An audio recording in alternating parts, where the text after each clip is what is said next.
Hello, my friends. Today we are going to be doing a quick little review of The Lion, the Witch, and the Wardrobe, the second book in the Chronicles of Narnia.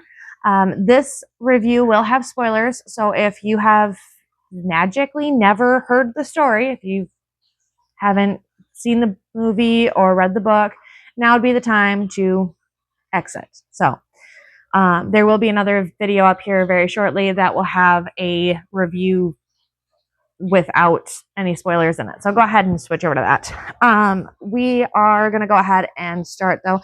So the Lion, the Witch, and the Wardrobe starts off. You have four siblings. You have Peter, you have Susan, Edmund, and Lucy. They are living in London during World War II, during the air raids. And so they have been shipped off to the country to go live with the professor. Now, they don't actually specify who the professor is, but I would hazard a guess that the professor is Diggory from the first book, the magician's nephew. So they go ahead and they ship them out there. And first day that they get there, they're bored. They're trying to figure something to do. They decide that they are going to explore, and Lucy stumbles upon a wardrobe, and in this wardrobe, she goes in, she's, decides to just kind of hide in this wardrobe.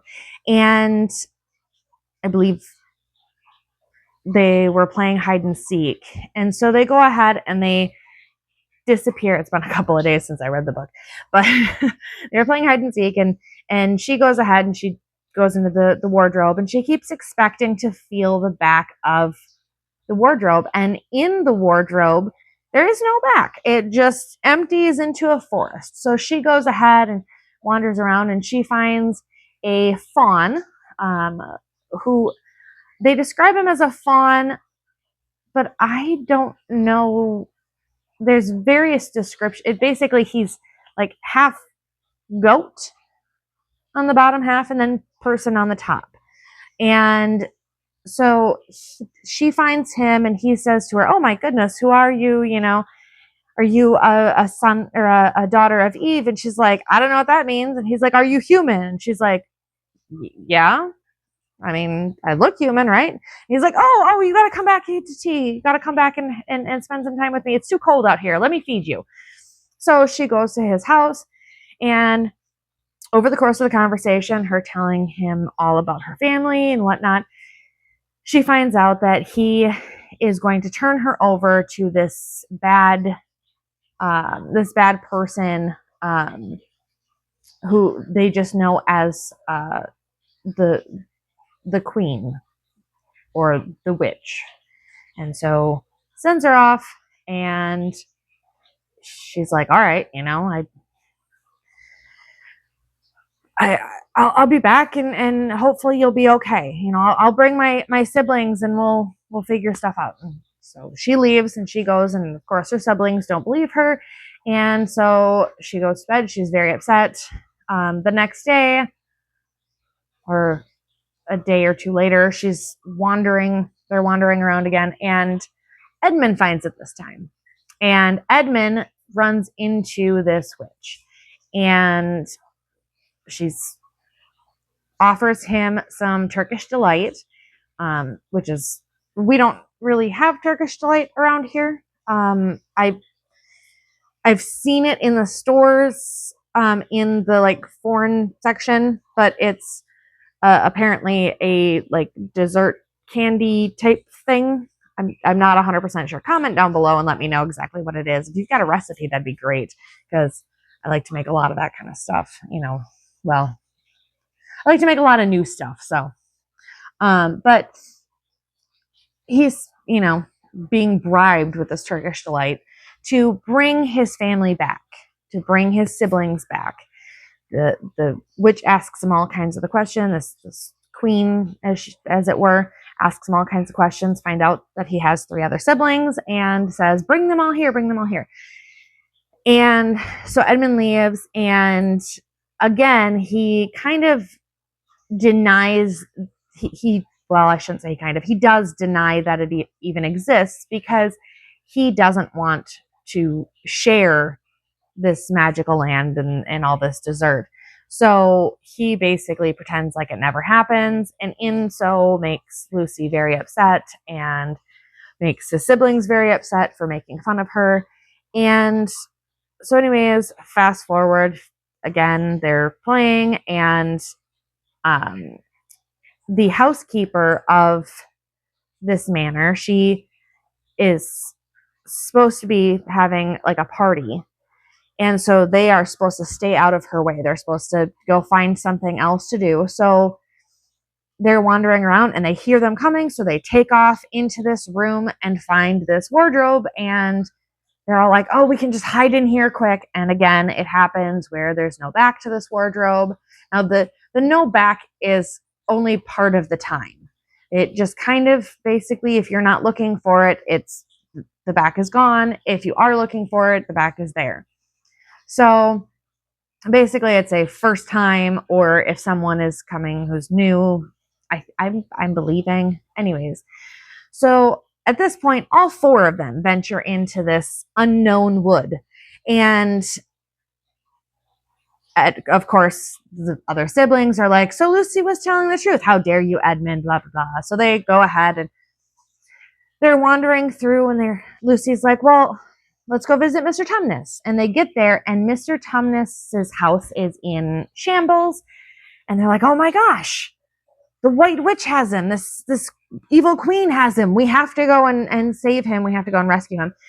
And so they venture back out again, and there is a talking beaver who finds them and says, oh, you must come back to my house, and, we'll figure something out. So they follow him back to his house, and he's telling them all about this witch, and he's telling them about a giant lion named Aslan. Now, we were introduced to Aslan in the first book, so we understand that he's a giant talking magical lion who breathes life into things and can do all kinds of magic that, you wouldn't expect. I mean, you wouldn't expect of a lion anyways, but you wouldn't expect even a magical lion to be able to do. And so, because he's the king of the beasts and all. Anyways, so they decide that they're going to go and they're going to find him and they're going to tell him about what's going on, and they're going to go rescue Mr. Tumnus. And so they decide, that they're going to figure something out. And my cat has decided that he is not content with hanging out on the floor. And so they do all this, and at some point they turn around and, oh, where is Peter? We don't know where Peter is. And so then they realize that Peter is actually working with this evil queen.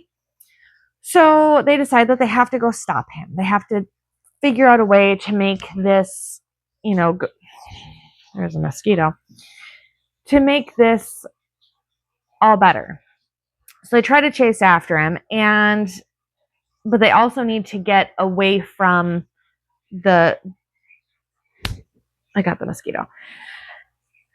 To get away from the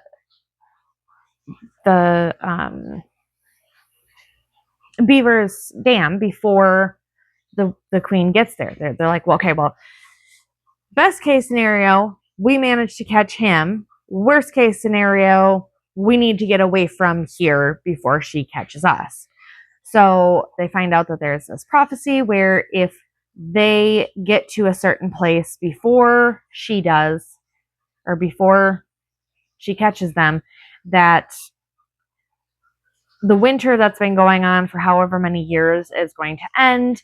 And so they decide that they're going to do this. So they start taking off, and in the process of this, they manage to make other friends, and they manage to get to, it's called Cair Paravel. They manage to get there, and at this point, Edmund has in fact reached the queen, and she is not nice to him anymore. She puts him basically in jail. She puts him in the dungeon and gives him a scrap of bread, and he's like, but you told me I was going to have dessert. And she's like, oh, you're so, being super, super mean to him. And so throughout the course of this, they decide to rescue him, and in rescuing him, the queen calls a truce for a short minute to talk about it. And there is an old or ancient law that states, ancient magic that states that any traitor is hers. So they have to give him back unless somebody will trade off for him. And so Aslan does that. He trades off, and in trading off, he breaks this ancient magic, and they all go and they round up all the wildlife creatures, the talking creatures, and they are able to break this spell that she has on the kingdom and stop this winter from continuing. And there was a bunch of statues that she had turned people and various creatures into stone, and they were able to undo all this magic, and everybody is able to be whole again. And so Aslan named these 4 siblings the kings and queens of Narnia. And so they continue to be kings and queens and do all these amazing things together, until one day they are wandering back through the woods, and they come upon this lamppost that you might remember from the first book. And because this has been their marker to where the wardrobe is. So they find this lamppost, and they're like, oh, we should wander through and see what's going on over in this direction. And when they do that, they find the wardrobe, they stumble back through, and all the time that has passed is basically erased, and they are back to their like 14 or 15, 14, 11, and 10-year-old selves. It doesn't exactly say how old they are. It just, you can tell that Peter is old enough to be able to handle a sword, and Lucy is young enough to be able to handle a dagger, but also be kept out of the fighting. So she is, I would assume, somewhere between 10 and 12, where she is old enough to handle a knife without, hurting herself, but young enough still that you don't want her in the fighting. So it was a fantastic book. I've read this book many times before, and I absolutely love it because it's whimsical and it's fun, and it kind of does that maintain hope thing that a lot of these children's stories are known for. And classic children's stories are a lot different now than they were back then. Classic children's stories do tend to have these little elements of war and sadness and stuff, and just preparing you for what else could happen. And it's very fun, and it's a nice way to look back into the past without it being too meh. So anyways, I'm going to go ahead and start the next book. The next book is A Horse and His Boy. So I am looking forward to talking about this one. You should hear back from me in a very short amount of time, and I will have a synopsis on this as well.